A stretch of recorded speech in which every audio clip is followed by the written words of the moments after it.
ചെറുപ്പക്കാര് പിള്ളേരോട് കുറച്ച് കാര്യങ്ങൾ പറയാറുണ്ട്. ചിലവർ ജോലിക്കാണ്ട് കയറി ശമ്പളം കിട്ടിയാൽ ആദ്യം തന്നെ iPhone 15.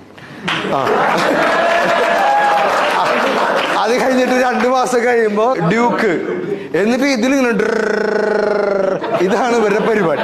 പൈസ സമ്പാദിക്കാൻ പറ്റണം, പൈസ ഉണ്ടാക്കണം. കയ്യിൽ കിട്ടിയ പൈസ കിട്ടിയ ഉടനെ അതിൽ 40% സമ്പാദ്യത്തിലേക്ക് എത്തിക്കാൻ നോക്ക്. 10,000 രൂപ കിട്ടിയോ, 4,000 രൂപ കൊണ്ടുപോയിട്ട് ബാങ്കിലിട്ട് സമ്പാദ്യത്തിലേക്ക്. സേവിങ് ഒരു ശീലമാണ്. 1 രൂപ, 2 രൂപ, 5 രൂപ, 10 രൂപ, 20 രൂപ, 40 രൂപ ഒക്കെ സേവിങ്ങിലേക്ക് വെക്കും. ഇതൊരു ഗെയിമായിട്ട് എടുക്കും. ചിലവർക്ക് ശമ്പളം കിട്ടുന്നു, ഒന്ന് ഡ്യൂക്ക് കൊണ്ടുപോകുന്നു, മറ്റേത് ഐഫോൺ കൊണ്ടുപോകുന്നു. ഈ ഐഫോൺ എന്ന് പറഞ്ഞ സാധനമുള്ളൂ, വൃത്തികെട്ട സാധനം കേട്ടോ.